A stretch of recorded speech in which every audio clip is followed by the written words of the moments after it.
Hola, ¿qué tal? Bienvenidos a esta nueva clase, ya la clase 3 de Cristología. Y hoy vamos a hablar de un tema muy importante y realmente muy contra, o que muchas personas están en contra o tienen mucha discusión sobre este tema, que es la encarnación de Cristo.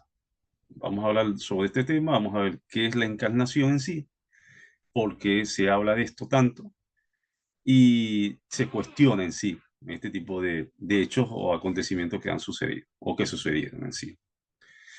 Bueno, antes de empezar la clase, vamos a hablar algo, vamos como siempre a leer un versículo y en esta oportunidad vamos a leer el versículo de Juan 1:14 que nos dice así: y el verbo se hizo carne y habitó entre nosotros y vino su gloria, gloria como del unigénito del Padre, lleno de gracia y de verdad.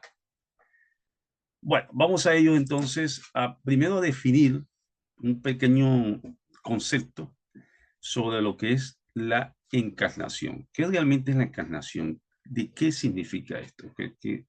Bueno, una definición que la van a encontrar si lo ubican en los diccionarios, siempre va a estar relacionado con la encarnación, más de un 90% a nivel cristiano que otra cosa, ¿no? Pero también se relaciona con otras definiciones, cuando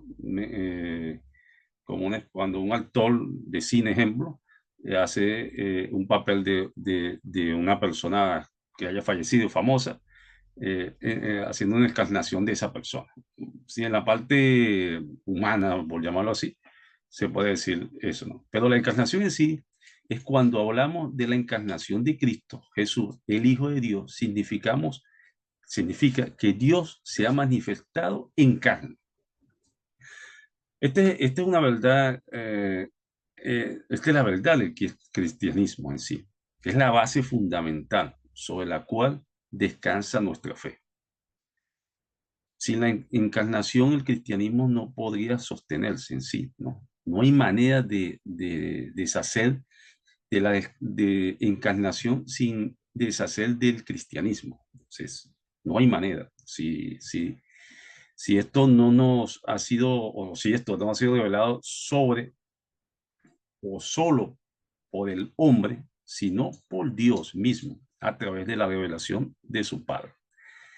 Sin encarnación es muy complicado sostenerse el cristianismo, porque muy complicado, no es imposible sostenerse, porque va a, si hablamos que es una filosofía de hombre, ¿no? Donde dice que Jesús nació de un hombre, en este caso José, y no nació de Dios en sí, no se sostiene el cristianismo en sí, ¿no? Ahora, ¿cuál es la realidad? Vamos a ver en esta parte, ¿cuál es la realidad de la encarnación? Pero antes de entrar a la realidad de la encarnación, vamos a leernos en Coliseos 2 de 1 al 3 para entrar a esta gran realidad de la encarnación, que la vamos a ver en dos libros importantes, lo más completos, que es San Mateo y Lucas, que son libros que se asimilan mucho, y evangelios, ¿no? Que se asimilan mucho en sí, y podemos comparar realmente lo que en esos evangelios hablan sobre la encarnación.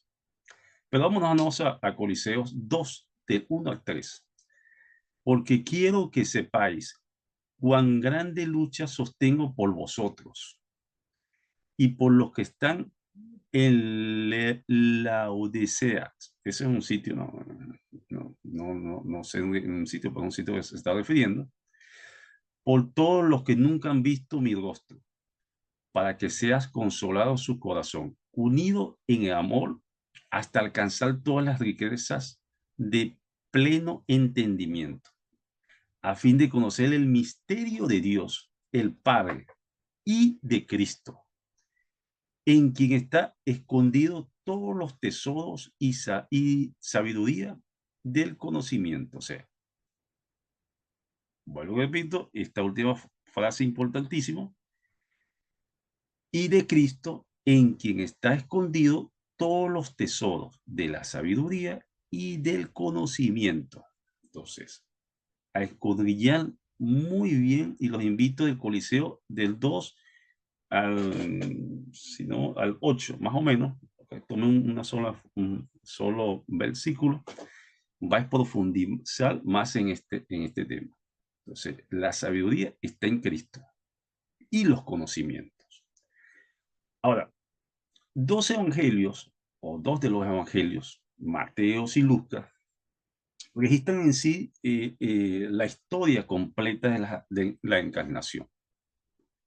En sí, los dos relatos de manera diferente, claramente, porque no son exactamente iguales, pero de manera diferente, pero ambos concuerdan en la realidad de los hechos.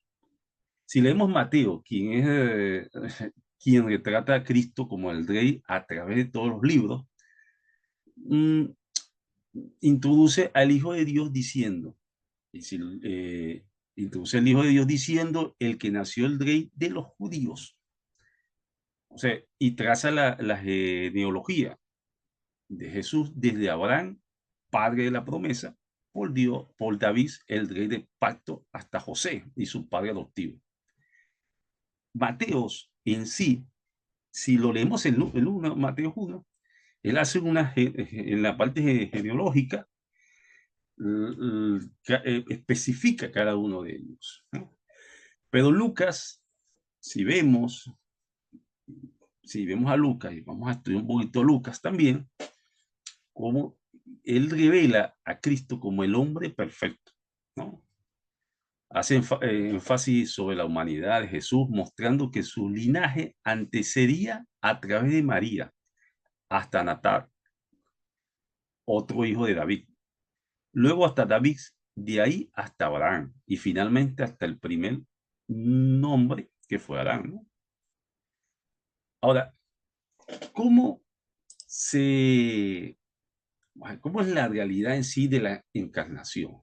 No sé, ¿por qué se dice que es una realidad de la encarnación? Si vamos a, tanto como estamos estudiando, Mateo, San Mateo como San Lucas, ellos nos declaran que ella, en la virginidad de María, que es el primer punto, que ella era una virgen.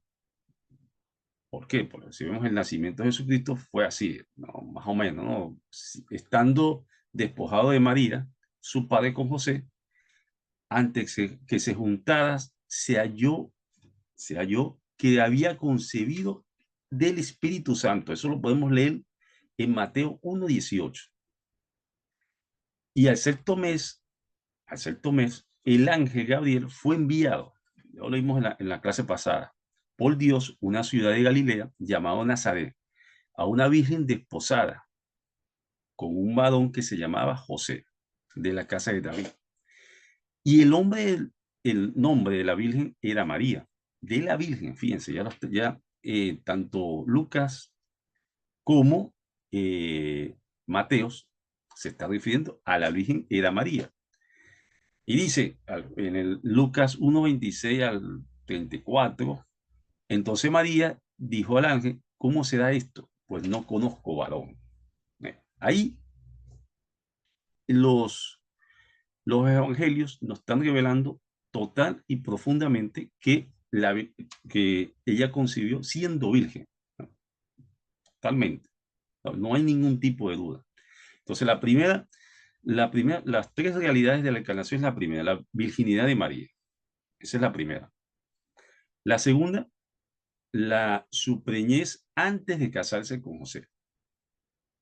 Si vemos Lucas, pueden ver Lucas 2:5 o pueden ver Mateos 1:18 al 20, del 1:18 al 20. En Lucas dice, y José subió a Galilea, cual estaba encinta. Ella subió, ella estaba encinta. Entonces, su preñez de María antes de haberse casado con José, ¿no? También podemos ver la paternidad divina, ¿no? La paternidad divina. Ahora, si José no era el padre de Jesucristo, entonces, ¿quién era el padre? Bueno, por supuesto, Dios era el padre. Y ahora concebirá en su vientre y dará a luz un hijo, y llamará su nombre Jesús. Este será grande y será llamado Hijo del Altísimo. El Señor Dios le dará el trono de David, su padre. El Espíritu Santo vendrá sobre ti, y el poder del Altísimo te cubrirá con su sombra, por la cual también el santo ser que nacerá será llamado Hijo de Dios. Lucas del 1 al 34. Ahí lo tenemos muy claro. El padre no era nunca José. El padre era Dios. Es Dios en sí. Es Dios. Ahora, estas son las tres bases fundamentales de la realidad o la realidad completa de la encarnación. No hay otra realidad. No hay la realidad invisible, por llamarlo así, de que el hijo era de José, no, eso es, no es la realidad en sí, la realidad es la que nos dice la Biblia y se basa en estos tres fundamentos. Ahora, ¿cuál es el propósito en sí? ¿Por qué si, por qué Dios no utilizó a un David? Ejemplo, un David humano. ¿Por qué Dios o por qué hizo todo esto? ¿Por qué se presentó eh, el Dios Hijo? Tuvo que hacer todo este sacrificio. ¿Cuál fue el propósito en sí de la encarnación? Bueno, hay muchos, muchos, muchos.